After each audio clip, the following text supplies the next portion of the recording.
On Christmas, a billionaire finds his ex-girlfriend with 3 daughters, who are exactly like him. What happens next will change his life forever. Don't miss it. Mark Turner sat on a sleek bench in Central Park, the city's bustling heartbeat pulsating faintly in the distance. The sharp winter air bit at his skin, but the man who had everything, wealth, power, and influence, barely noticed. His tailored overcoat shielded him from the cold, yet his heart felt exposed, vulnerable to the gnawing emptiness that had become his constant companion. He glanced at the children playing nearby, their laughter carrying through the frosty air, and felt a pang of something unfamiliar. Longing. Mark's career had been his masterpiece, a towering monument to ambition and discipline. Every deal he struck, every dollar he amassed, was another brick in the fortress he built around himself. But the fortress, he realized, also served as his prison. The memories of Elizabeth crept into his mind, uninvited but persistent. Her laughter, her fiery determination, her ability to see through his bravado, all of it haunted him.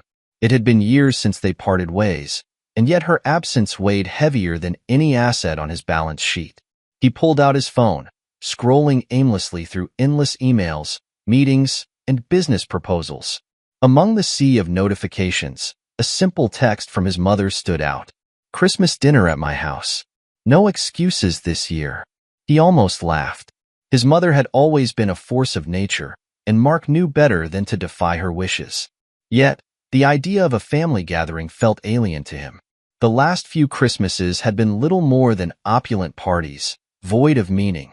Something about his mother's text, however, tugged at him. The park seemed to mock his isolation, a world full of connections that he had willingly severed. He rose from the bench, brushing off invisible dust, and began walking back toward his car. The luxury sedan waited for him like a loyal servant, a symbol of his success. But as he slid into the driver's seat, Mark couldn't shake the feeling that his success had come at a cost too steep to bear. The memory of Elizabeth's tearful eyes flashed before him, and he gripped the steering wheel tighter, as if holding on to the life he'd built could keep the regrets at bay.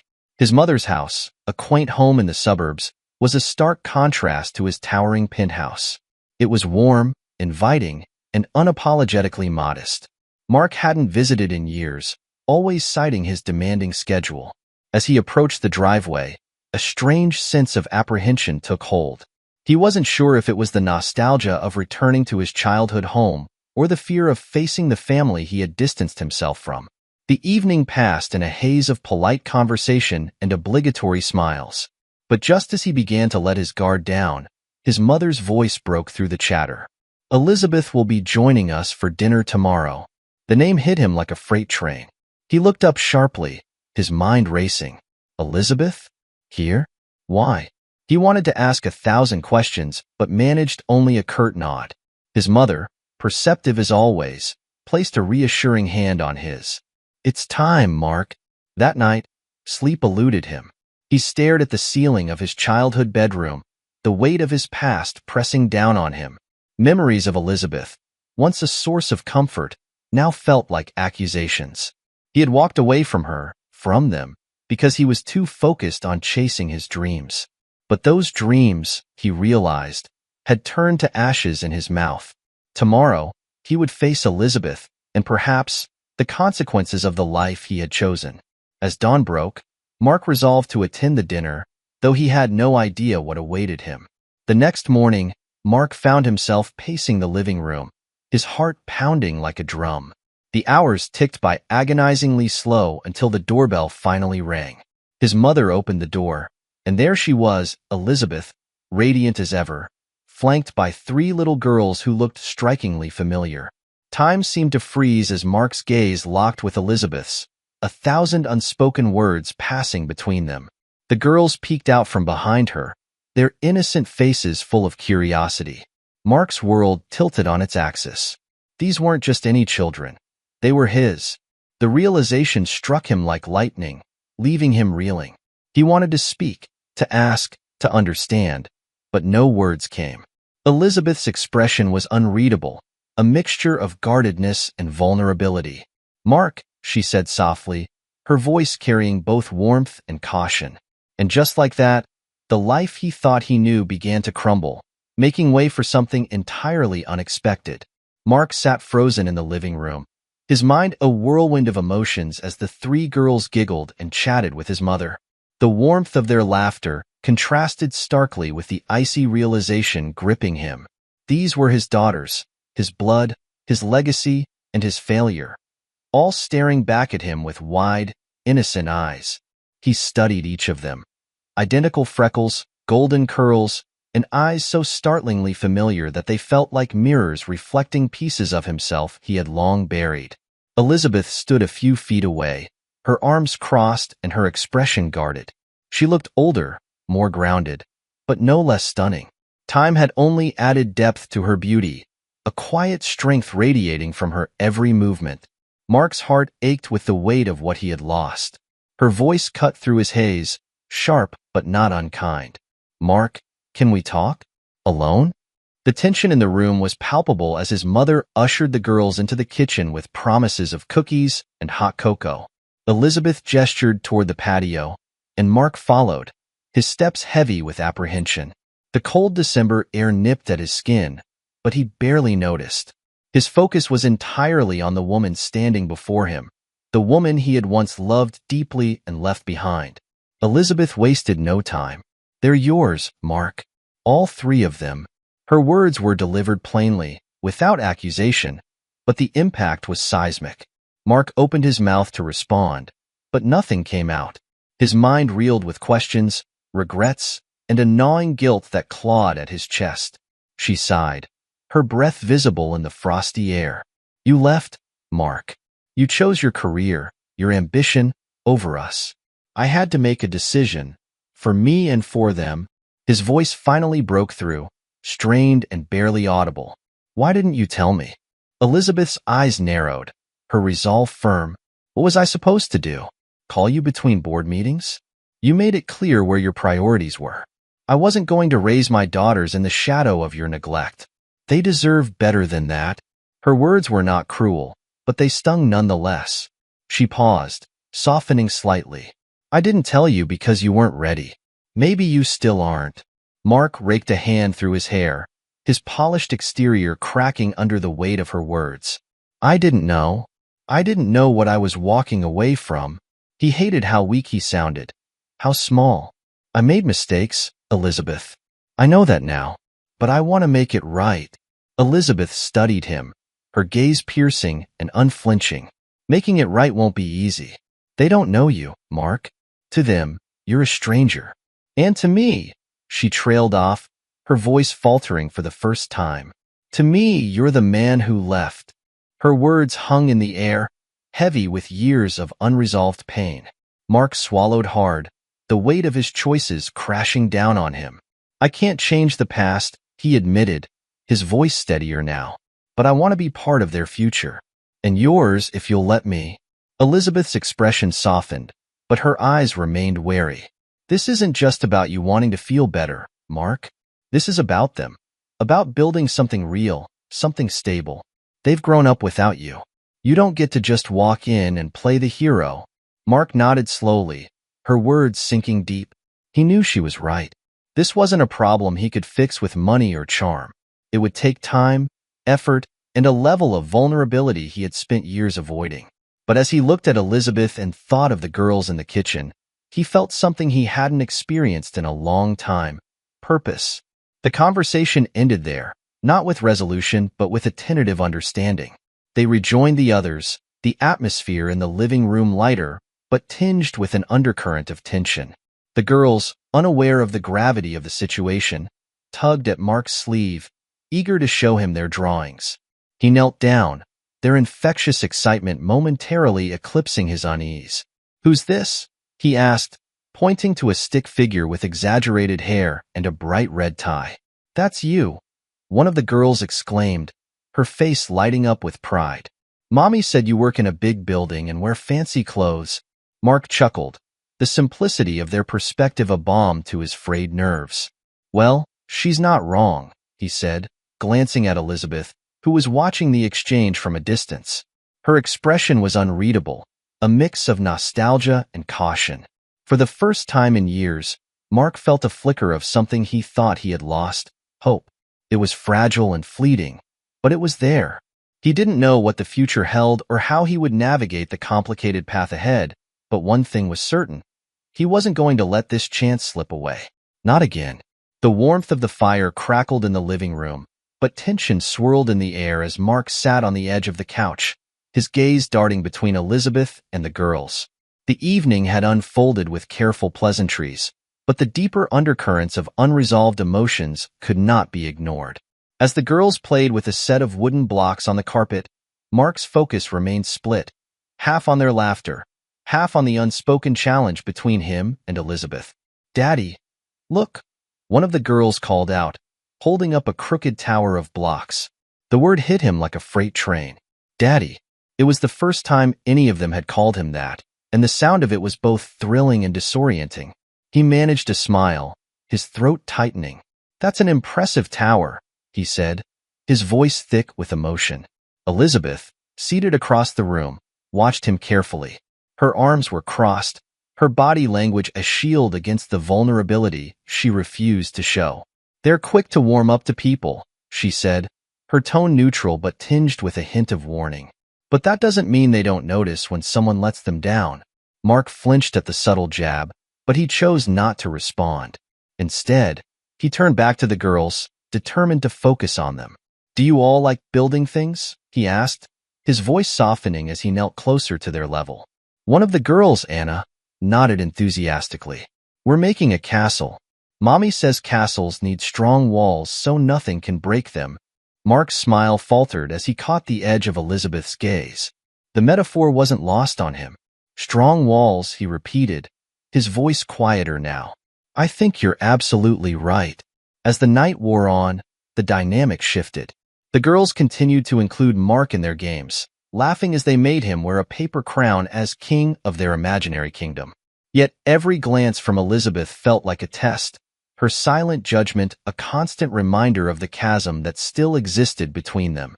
When the girls were finally tucked into bed, after a chaotic symphony of bedtime stories and endless questions, Mark and Elizabeth were left alone in the living room. The silence between them was heavy, filled with unspoken accusations and questions too painful to voice. Mark broke the silence first, his voice low but steady. "I know I don't deserve your trust yet, and I know I don't deserve theirs. But I'm not the same man I was, Elizabeth." She raised an eyebrow, skepticism etched into her features. "You say that now, but what happens when work calls? When the next big deal comes along? How long before they become just another thing you've left behind?" The accusation stung, but Mark couldn't deny the truth in her words. "I can't change what I did before," he admitted, his hands clasped tightly in his lap. "But I can change what I do now. I'm here, Elizabeth. I'm staying." Her laughter was bitter, a sharp contrast to the warmth of the fire. "Staying? You've been here for one night, Mark. Staying means more than showing up once and making promises. It means consistency, sacrifice, things you've never been good at." The weight of her words bore down on him, but instead of retreating, Mark leaned forward, his expression earnest. "Then tell me what I can do. Tell me how to prove to you, to them, that I'm serious." Elizabeth hesitated, her resolve wavering for just a moment. "You don't prove it to me, Mark. You prove it to them. Actions, not words." Mark nodded, the challenge clear. "I will," he said simply, the conviction in his voice surprising even himself. The days that followed were a trial by fire. Mark began to integrate himself into the rhythm of their lives, though it was a far cry from the structured world he was used to. Morning chaos, school drop-offs, and endless questions from the girls pushed him far out of his comfort zone. Yet, amidst the chaos, he discovered moments of joy, like the way Sophie's face lit up when he helped her with a school project, or the way Emily giggled uncontrollably when he made a fool of himself trying to learn their favorite dance. Elizabeth watched him from the sidelines, her guarded demeanor slowly giving way to curiosity. She didn't make it easy for him, and Mark didn't expect her to, but he noticed the small shifts, the way she stopped correcting him every time he tried to help, the faint smile that played on her lips when he tucked the girls into bed. One evening, As they sat on the porch after the girls had fallen asleep, Elizabeth spoke quietly, her voice softer than it had been in years. "They like having you here," she said, her gaze fixed on the horizon. "But liking isn't the same as trusting." Mark nodded, the weight of her words settling heavily on his shoulders. "I know, but trust is something I'm willing to earn. Day by day, moment by moment." Elizabeth turned to him, her eyes searching his face for any sign of insincerity. What she found instead was determination. For the first time, she allowed herself to wonder if maybe, just maybe, Mark Turner was capable of change. But as the distant echoes of their past lingered between them, she knew the road ahead would be anything but easy. The first light of dawn filtered through the curtains as Mark woke to the muffled sound of laughter echoing from the kitchen. He rolled over on the couch, stretching his stiff muscles, and paused. The scent of pancakes wafted through the air, mingling with the cheerful hum of the girls' voices. For a moment, he allowed himself to imagine this as his life, a family-filled morning in a warm, bustling home. But the reality of the fractured relationships loomed over him like a storm cloud. As he entered the kitchen, the girls greeted him with excited chatter. Sophie tugged at his hand, leading him toward the counter. "Look, Daddy, we're making pancakes." Mark's chest tightened at the word daddy, still so foreign yet increasingly natural. "Smells amazing," he said, crouching to her level. "Who's the head chef here?" "Me," Sophie declared, brandishing a whisk. Her sisters laughed and clamored to claim their roles, while Elizabeth, standing by the stove, raised an eyebrow at Mark. "She insisted on teaching you how to flip pancakes," Elizabeth said, her voice neutral but carrying a hint of amusement.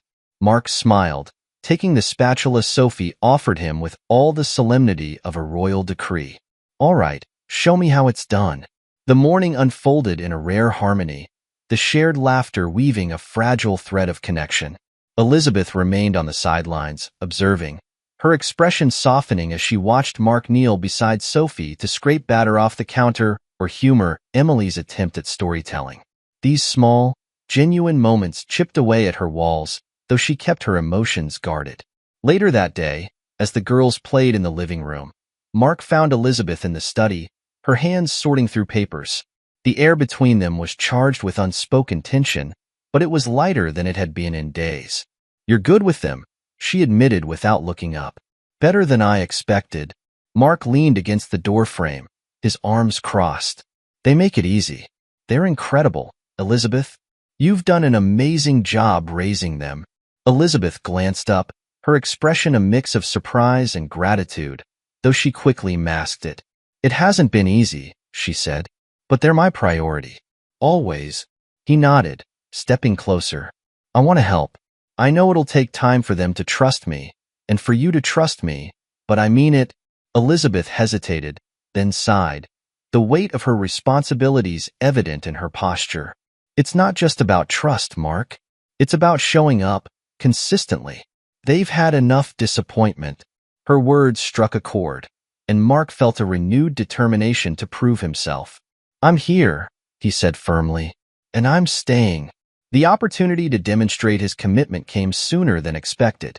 A week later, Elizabeth found herself in a bind. Her job as a freelance designer demanded an urgent, last-minute presentation, and her babysitter had canceled. Mark, overhearing her frantic phone call, stepped in without hesitation. "Let me watch them," he offered. Elizabeth hesitated, her instinct to refuse warring with the practical reality of her situation. Finally, she relented, giving him a pointed look. "Fine, but if I come back and find the house in ruins—" "You'll find it exactly as you left it," Mark assured her, flashing a grin. The evening was a test for both of them. For Mark, it was his first real solo time with the girls. For Elizabeth, it was a leap of faith. As the hours unfolded, the girls filled the house with their endless energy, tugging Mark into their world of games, crafts, and stories. He stumbled at times, burning dinner, accidentally knocking over a cup of juice, but the girls didn't seem to mind. They laughed at his clumsiness, delighting in his efforts. By the time Elizabeth returned, the girls were asleep, and the living room was surprisingly intact. She found Mark sprawled on the couch, a child's blanket draped haphazardly over him, his exhaustion apparent. For the first time in years, she smiled, genuinely, warmly. "You survived," she said softly, waking him. Mark blinked, groggy but triumphant. "Barely. But yeah, I think I did all right." Elizabeth chuckled, shaking her head. "You did better than all right. They adore you." The words hung in the air, carrying more weight than either of them acknowledged. Mark straightened, his gaze meeting hers. "And you?" he asked cautiously.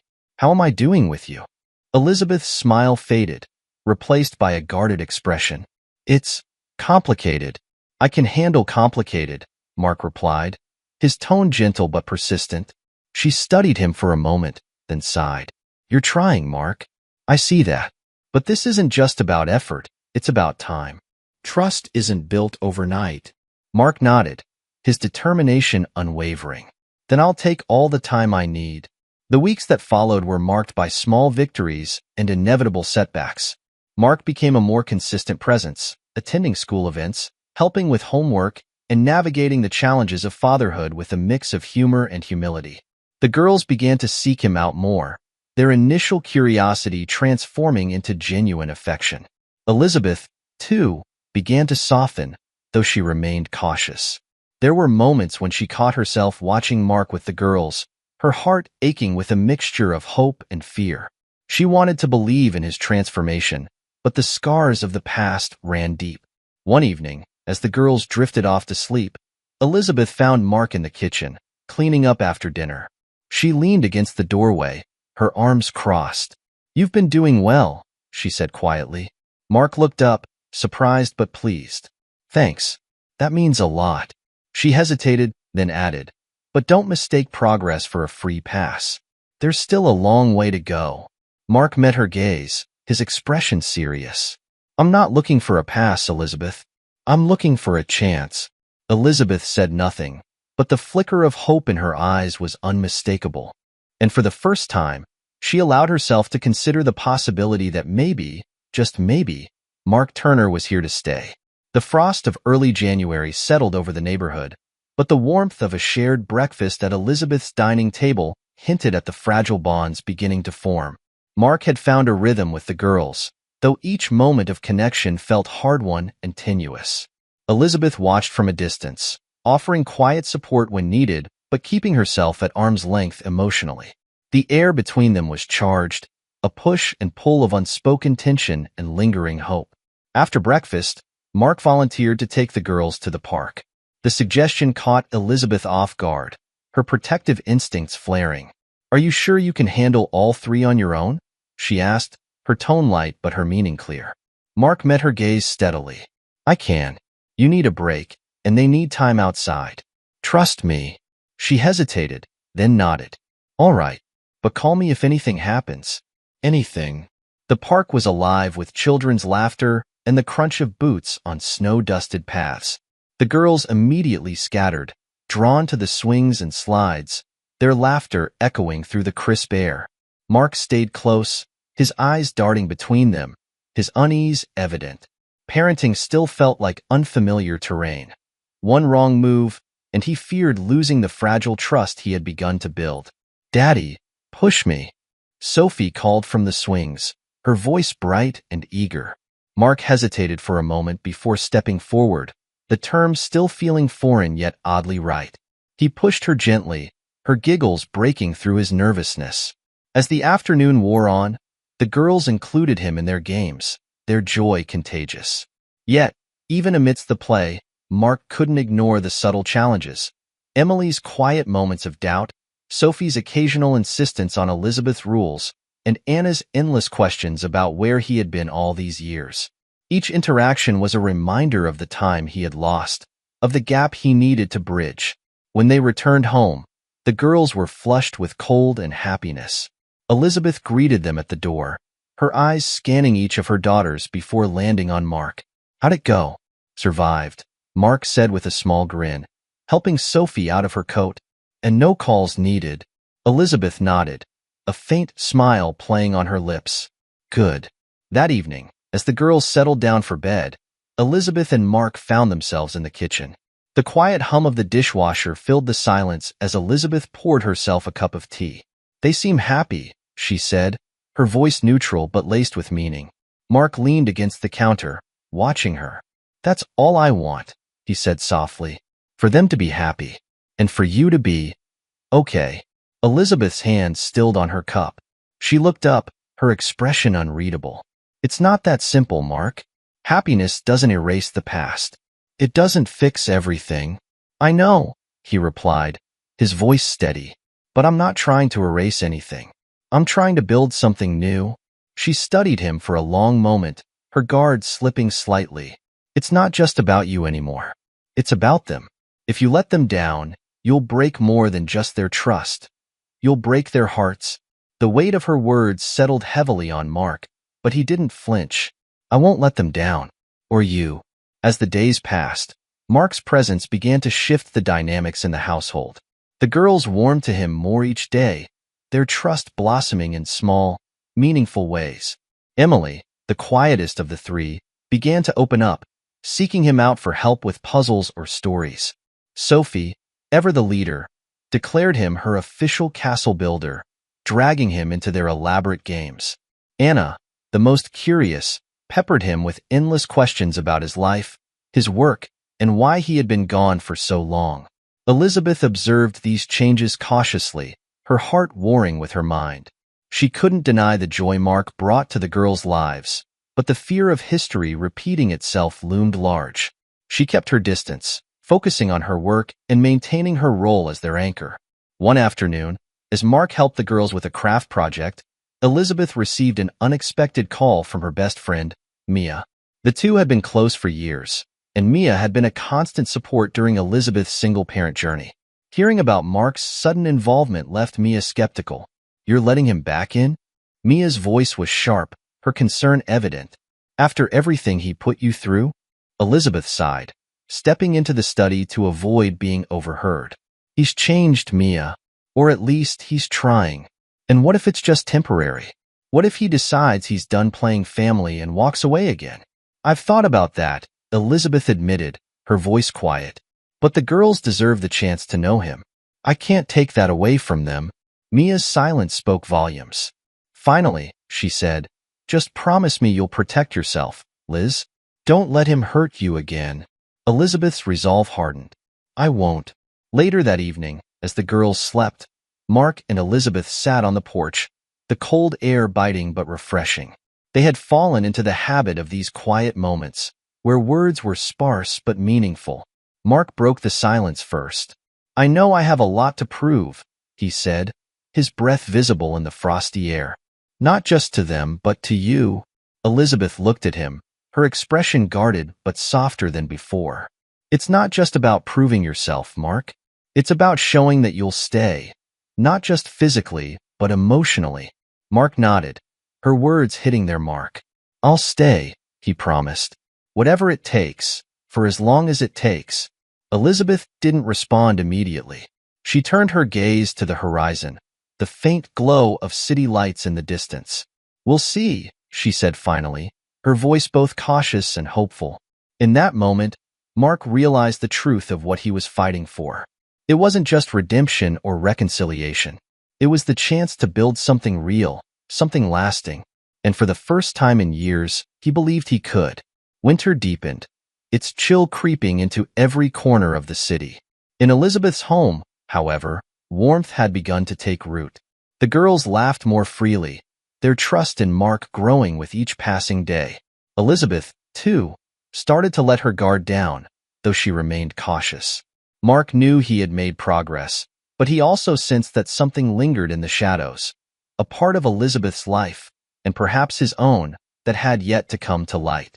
One evening, after a particularly chaotic but heartwarming family dinner, Elizabeth pulled Mark aside. Her demeanor was different, serious, yet hesitant. "We need to talk," she said, her voice quiet. Mark's stomach tightened. "All right, what's on your mind?" Elizabeth gestured toward the living room, where the girls were absorbed in a board game. "Not here. After they're asleep." The hours stretched endlessly until the house fell silent, the girls tucked snugly into bed. Mark found Elizabeth in the study, the faint glow of her desk lamp casting shadows on her face. She motioned for him to sit, and for a moment, they simply stared at each other, the weight of the unspoken filling the room. "There's something I've been holding back," Elizabeth began, her fingers fidgeting with the hem of her sweater. "Something you deserve to know." Mark leaned forward, his concern etched into every line of his face. "Elizabeth, whatever it is, just tell me." She took a deep breath, steeling herself. "When I found out I was pregnant, I wasn't just scared. I was devastated. You had made it clear where your priorities were, and I knew I couldn't rely on you. But I wasn't alone." Mark's brows furrowed. "What do you mean?" Elizabeth hesitated, then continued, her voice trembling. "I had someone to lean on. Mia." Mark blinked, caught off guard. "Your best friend?" "She helped me through everything," Elizabeth said. "But it wasn't just emotional support. She gave me the money I needed to get on my feet, to build a stable life for the girls. Without her, I don't know how I would have managed." Mark nodded slowly, his relief palpable. "I'm glad you had her. Truly." But Elizabeth wasn't finished. "There's more. Mia, she didn't just help me financially. She became a part of their lives. She's their godmother, Mark. And for a long time, she was the closest thing they had to another parent." The revelation hit Mark like a blow. He hadn't considered the possibility of someone else stepping into the role he had abandoned. "I see," he said carefully, his voice tight. Does she still see them that way?" Elizabeth's gaze softened. "No. She stepped back when you came into the picture. But she's protective of them, and of me. She wants to make sure you're serious." Mark nodded, his jaw tightening. "And are you? Do you think I'm serious?" Elizabeth sighed, the vulnerability in her eyes catching him off guard. "I think you're trying, Mark. But this isn't just about effort. It's about proving you can be consistent, that you won't disappear when things get hard." Her words stung, but they were fair. Mark reached for her hand, his touch tentative. "I'm not going anywhere, Elizabeth. I made that mistake once, and I've regretted it every day since." She didn't pull away, but she didn't fully relax either. "Time will tell," she said softly. The following weekend, Elizabeth invited Mia over for brunch. It was an unspoken test, and Mark knew it. He steeled himself, determined to show both women that he was serious about being part of the family. Mia arrived with her usual energy, her sharp eyes assessing Mark the moment she stepped inside. She greeted the girls warmly, her affection for them unmistakable. When her gaze shifted to Mark, it was less welcoming but not hostile. "So," she said, crossing her arms, "you're still here." Mark met her gaze head-on. "I am, and I plan to stay." Mia arched an eyebrow, her skepticism clear. "Good. Because if you hurt them again, you'll have to answer to me." Mark managed a small smile. "Fair enough." The tension between them eased slightly as the morning progressed. Mark made an effort to engage Mia in conversation, learning more about her bond with the girls and her role in their lives. By the end of the meal, Mia seemed more at ease, though her protectiveness remained evident. As she prepared to leave, Mia pulled Elizabeth aside. "He's trying," she admitted grudgingly. "But don't let your guard down too quickly, Liz." Elizabeth nodded, her expression conflicted. "I know, but it feels different this time." Mia studied her for a moment, then sighed. "I hope you're right." Later that evening, Mark found Elizabeth in the kitchen, washing dishes. He joined her silently, drying plates as she handed them to him. The quiet between them was comfortable, the unspoken tension of the day fading into the background. "Mia still doesn't trust me," Mark said finally, breaking the silence. Elizabeth smiled faintly. "She's protective, but she'll come around. Eventually." Mark set down the dish he was drying and turned to face her. "And you? Are you starting to trust me?" Elizabeth met his gaze, her eyes searching his face. "You've been doing everything right, Mark. The girls adore you, and I can see that you're trying. But trust isn't just about what you do today or tomorrow. It's about what you do when things get hard."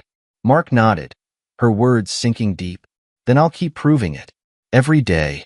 Elizabeth smiled, the first genuine, unguarded smile he had seen from her in years. It wasn't a declaration of forgiveness or a promise of reconciliation, but it was a start. And for Mark, that was enough, for now. The weeks turned into months, and with each passing day, Mark became more entrenched in the lives of Elizabeth and the girls. His mornings, once dominated by high-stakes meetings and emails, now began with school drop-offs and bedtime story recaps over breakfast. His polished, high-powered image softened into something more human. A father learning as he went and a man rediscovering the meaning of family. Yet, as the snow melted into the first signs of spring, a pivotal moment loomed on the horizon. Mark had been given a critical opportunity at his firm, a chance to close one of the most lucrative deals of his career. It required weeks of travel and relentless focus, the kind of work he once thrived on. His colleagues and investors were certain he would seize it without hesitation. But now, the choice wasn't so simple. One evening, as the girls finished their homework at the kitchen table, Mark received a call from his business partner, Tom. The man's voice buzzed with excitement. "Mark, this deal is it. We need you in Tokyo by Monday. It's a game changer." Mark glanced at the girls, who were now laughing over a particularly tricky math problem. His heart sank. "I need some time to think about it," he said. Tom hesitated. "Think about it? This is your chance to get back on top. Don't let it slip." "I'll call you tomorrow," Mark replied firmly, hanging up before Tom could argue further. Elizabeth, who had been listening from the doorway, stepped into the room. "Big decision?" she asked, her tone casual but her eyes sharp. Mark nodded, running a hand through his hair. "They want me in Tokyo for a deal. It's a big one." Her expression didn't change, but Mark could sense the tension in her posture. "And what are you going to do?" "I don't know yet," he admitted, his voice heavy with uncertainty. Elizabeth leaned against the counter, crossing her arms. "This is it, Mark. The moment that shows me, and the girls, where your priorities really are." Her words stung, not because they were harsh, but because they were true. He had worked so hard to rebuild their trust, but this decision could shatter it all in an instant. The weekend passed in a haze of self-reflection and quiet conversations. Mark spent hours with the girls, taking them to the park and helping them with their school projects, all the while grappling with the weight of his choice. Elizabeth remained distant, giving him space to make his decision but offering no reassurance. This was a test, and he knew it. On Sunday evening, Mark called Tom. "I'm not going," he said, his voice steady. Tom's frustration was palpable. "Are you kidding me? This deal could put us on the map internationally." "I know," Mark replied, "but I can't leave right now. There are things here that matter more." Tom was silent for a moment before sighing. "All right, I'll handle it. But you'd better hope it's worth it." After the call, Mark found Elizabeth on the porch, watching the sunset. He stepped outside, the cool evening air biting at his skin. "I turned it down," he said simply. Elizabeth didn't look at him right away. When she finally turned, her expression was unreadable. "Why?" Mark met her gaze, his voice quiet but resolute. "Because I'm done putting work above everything else. I made that mistake before, and I lost you. I won't make it again." Her shoulders relaxed slightly, and for the first time, she allowed herself to hope that maybe, just maybe, this time would be different. But the choice wasn't without its consequences. The next week, Mark's company suffered a setback due to his absence, and whispers of dissatisfaction among the board began to circulate. He faced mounting pressure to prove his worth, both professionally and personally.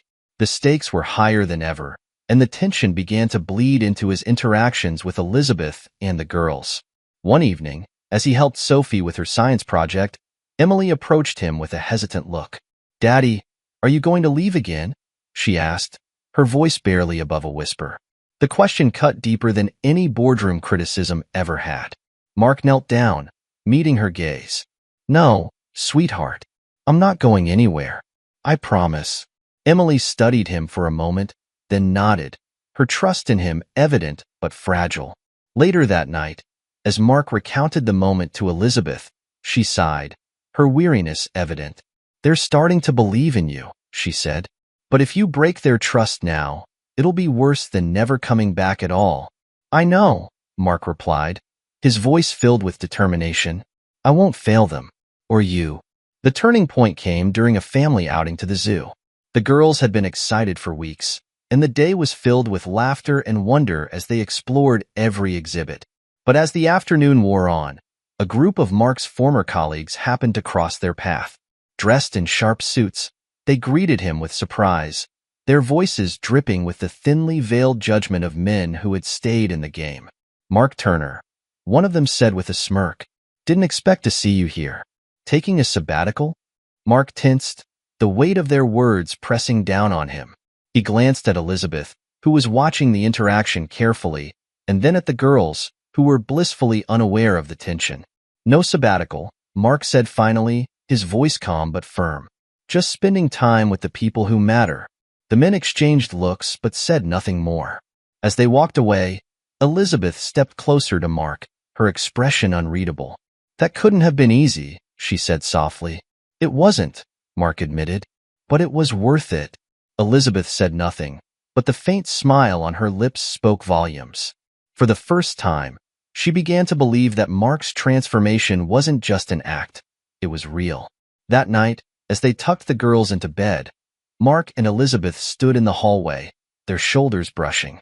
The silence between them was filled with a sense of unspoken understanding. "You're different now," Elizabeth said quietly. "I'm trying to be," Mark replied. "For them. And for you." Elizabeth met his gaze, her eyes soft but guarded. "Then keep trying." And in that moment, Mark realized he had passed the point of no return. There was no going back to the man he had been before. From now on, his life was about more than success. It was about the family he was determined to build, one day at a time. The weeks following Mark's decision to prioritize his family were a whirlwind of adjustments and revelations. The balance he attempted to strike between his professional obligations and his newfound responsibilities as a father was tenuous at best. The cracks began to show one Friday evening when Mark received an unexpected call from Tom. The board had grown restless, and an emergency meeting had been scheduled for Monday morning. Mark stood in the hallway, gripping the phone tightly, the distant sounds of the girls laughing as Elizabeth prepared dinner echoing in his ears. "I'll be there," he said reluctantly, though his heart ached at the thought of leaving so soon after promising stability to his family. When he broke the news to Elizabeth later that night, her reaction was measured but weary. "You need to do what you have to," she said, though her tone carried an edge of disappointment. "Just remember what's at stake here." The weekend passed in a blur of activity, Mark doing his best to be present while the looming Monday meeting hung over his head. The girls, blissfully unaware of the internal conflict he faced, clung to him with the kind of unconditional trust he had fought so hard to earn. Emily even slipped him a drawing of their family, complete with a handwritten note. "I'm glad you're home, Daddy." The morning of the meeting arrived, and as Mark kissed the girls goodbye, their sleepy protests tugged at his heart. Elizabeth's gaze followed him to the door, her expression guarded. "Don't let them down, Mark," she said softly. The meeting proved to be more contentious than expected. The board grilled Mark on his recent absence, questioning his commitment and his future with the company.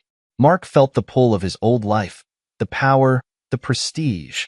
But as the hours dragged on, something shifted within him. He realized that no deal, no title, could ever rival the weight of Emily's drawing folded neatly in his pocket. When he returned home late that evening, the girls were already asleep. Elizabeth waited for him in the living room, her arms crossed. "How did it go?" she asked, her voice even. Mark sank into the couch beside her, the exhaustion evident on his face. "I told them I'm scaling back.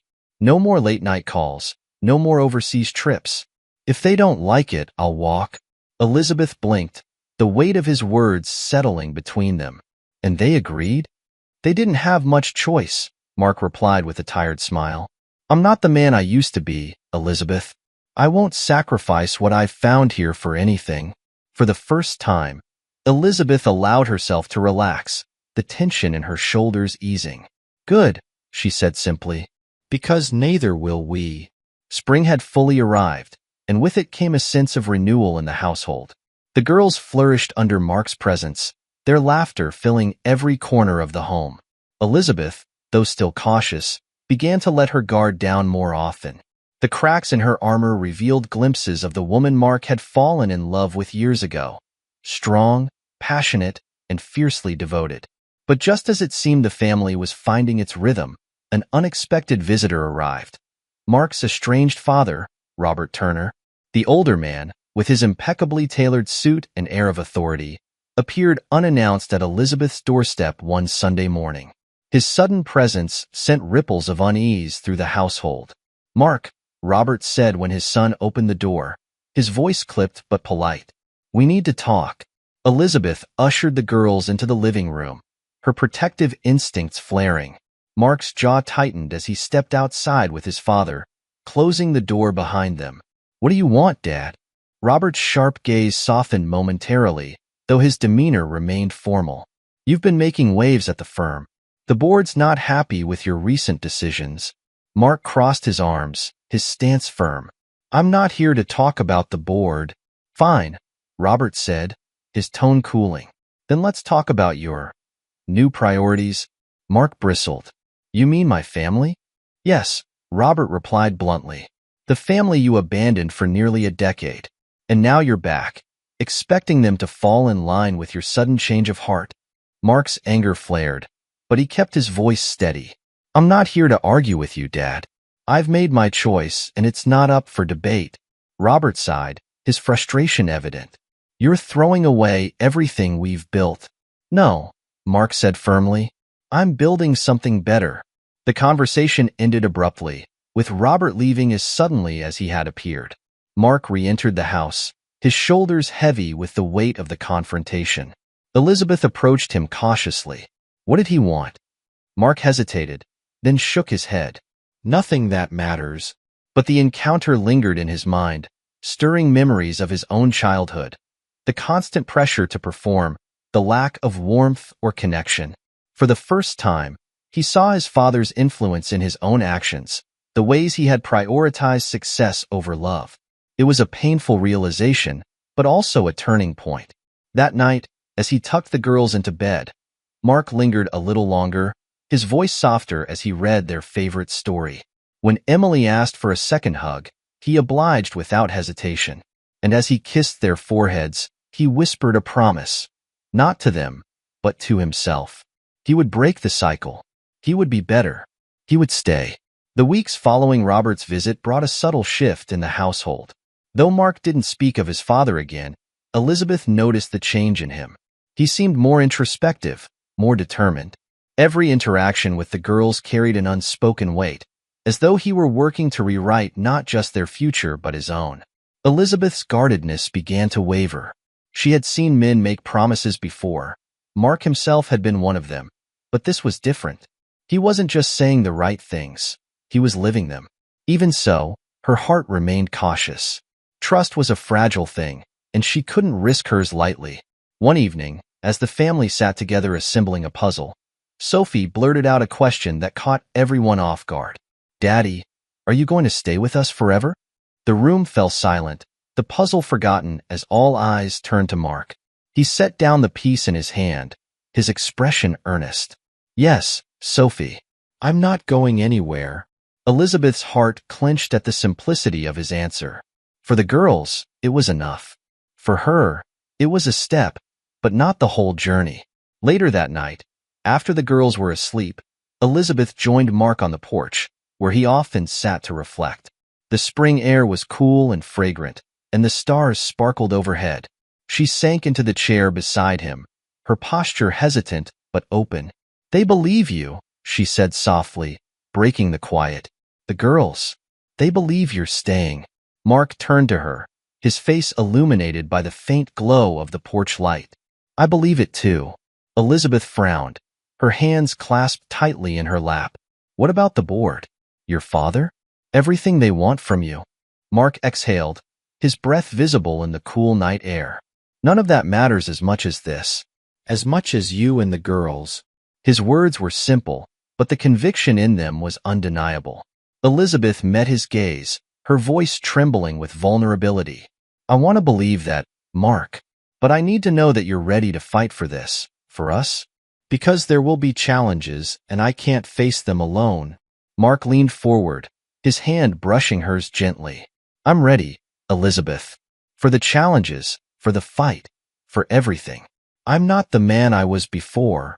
She didn't pull away, and though her silence wasn't a declaration of trust, it was a step towards something deeper. The night stretched on as they sat together, the unspoken promise between them growing stronger with each passing moment. The following week, the tension between Mark and his father came to a head. A letter arrived, formal, impersonal, and cold, requesting Mark's presence at an emergency board meeting. The stakes were clear. The firm would vote on his continued involvement, questioning whether his divided priorities made him a liability. Mark showed Elizabeth the letter that evening, his jaw tight with frustration. "They're testing me," he said, his voice low. "They think I'll cave." Elizabeth studied him carefully. "What are you going to do?" "I'm going to show them that my priorities have changed," he replied. "That they don't hold the power over me they think they do." Elizabeth hesitated, then placed a hand on his arm. "This isn't just about them, Mark. It's about you. About proving to yourself that you can let go of that life." Her words stayed with him as he prepared for the meeting. The girls noticed his distraction, their innocent questions and reassurances only deepening his resolve. By the time Monday morning arrived, Mark felt an unshakable clarity. He wasn't fighting for a career. He was fighting for the future he wanted with Elizabeth and the girls. The boardroom was as he remembered it, cold, impersonal, dominated by suits and spreadsheets. His father sat at the head of the table, his expression impassive. The discussion began, the accusations and doubts piling on one after another. Mark listened silently, letting the tide of criticism wash over him. Finally, when the room fell silent, he stood. "You're right," he said, his voice steady. "My priorities have changed. I won't apologize for that." The board members exchanged uneasy glances, but Robert's expression remained unreadable. Mark continued, his gaze unwavering. "I've spent years chasing success at the expense of everything else. But now I've found something worth more than any deal, any position, any amount of money. And I won't sacrifice it. Not for you, not for anyone." The room buzzed with murmurs, but Mark didn't wait for their approval. He gathered his things and walked out, leaving behind the life that had once defined him. When he returned home, Elizabeth was waiting. She opened the door, her expression tense but curious. "How did it go?" Mark stepped inside, his posture relaxed but resolute. "I walked away." Elizabeth's eyes widened. "You walked away?" "I told them I'm done," Mark said simply. "That my family is what matters now." Elizabeth stared at him for a long moment, her emotions flickering across her face. Finally, she stepped closer, her voice soft but steady. "You meant it." "I did," Mark replied. "Every word." For the first time, Elizabeth's walls came down entirely. She leaned into him, her head resting against his chest, and whispered, "Then maybe we can do this. Maybe we can finally be a family." Mark wrapped his arms around her, the weight of his choices melting away in her embrace. It wasn't a promise of perfection, but it was a promise of something real. And for the first time in years, Mark Turner felt whole. The days that followed were a mix of uncertainty and newfound clarity. Mark had officially severed ties with the firm that had once consumed his life, and though the loss of financial security would have once terrified him, he now felt a sense of liberation. For the first time in years, his path forward was defined not by ambition, but by love. Elizabeth watched him closely, her guarded optimism slowly giving way to genuine hope. She had seen the sacrifices Mark made, and though the scars of the past hadn't fully healed, his actions spoke louder than words ever could. The girls, too, blossomed under Mark's unwavering presence. Their joy was contagious, filling the house with laughter and energy that softened even Elizabeth's most cautious moments. One warm spring morning, Mark took the girls to the park while Elizabeth stayed home to catch up on work. The trio returned hours later, flushed and smiling, with a surprise for her. A bouquet of wildflowers the girls had picked from the park. "For you, Mommy," Sophie said, thrusting the colorful arrangement toward Elizabeth. Elizabeth knelt down, accepting the bouquet with a warm smile. "They're beautiful. Thank you." Mark stood behind the girls, his eyes meeting hers with a quiet intensity. "They thought you needed something special." Elizabeth rose, her gaze softening as she looked at him. I already have something special, she said quietly, the words carrying more meaning than she intended. As summer approached, the family decided to take a weekend trip to the countryside. The girls were ecstatic, their excitement fueling every discussion about packing, activities, and snacks. Mark took charge of organizing the logistics, surprising Elizabeth with his attention to detail. The trip marked a turning point, not just for the girls, but for Elizabeth as well. The countryside was lush and serene, a perfect escape from the city's chaos. The family spent their days hiking, playing by the lake, and sharing simple meals around a picnic blanket. One evening, as the sun dipped below the horizon, Elizabeth and Mark found themselves sitting alone by the water, the girls playing nearby. "This feels nice," Elizabeth said, her voice barely above a whisper. Mark glanced at her, his expression tender. "It does. I could get used to this." Elizabeth hesitated, then turned to face him fully. "You've changed, Mark. More than I thought was possible." Mark reached for her hand, his touch light but firm. "Because I found something worth changing for. I don't want to be the man I was. I want to be better. For you, for them, for us." Elizabeth's eyes filled with tears, though she blinked them away quickly. "You already are." The confession hung between them, raw and vulnerable. Mark leaned closer, his voice steady. "I know I still have a lot to prove, but I'll keep proving it, every day, for the rest of my life." Elizabeth didn't respond with words. Instead, she closed the distance between them, her kiss answering the unspoken question that had lingered for so long. In that moment, under the fading light of the sunset, they found not just reconciliation, but a new beginning. The following Christmas, the house was filled with warmth and joy. The girls raced around the living room, their excitement palpable as they opened presents and hung decorations. Mark helped Emily and Sophie assemble a toy castle while Elizabeth sat with Anna, laughing over a storybook. Later that evening, as the girls drifted off to sleep, Elizabeth and Mark sat by the fire, the glow of the Christmas tree casting a soft light over the room. "This feels like a dream," Elizabeth said, her voice tinged with wonder. "It's real," Mark replied, wrapping an arm around her shoulders. "And it's just the beginning." Elizabeth leaned into him, her heart full for the first time in years. "Thank you, Mark, for staying, for fighting, for everything." Mark kissed the top of her head, his voice steady. "Thank you for giving me the chance to make it right." As the clock struck midnight, they sat together in comfortable silence, watching the fire crackle and fade. The journey had been long and painful, but they had emerged stronger, together. And as they looked toward the future, they knew it would be filled not just with challenges, but with love, laughter, and the family they had built. It wasn't perfect. It wasn't easy, but it was real. And for Mark, Elizabeth, and their daughters, it was enough. I sincerely hope you enjoyed the story. I'm sure the next video appearing on your screen will also move you. Don't forget to subscribe to the channel, give it a like, and activate the notification bell so you don't miss our upcoming videos. A big kiss and see you in the next story.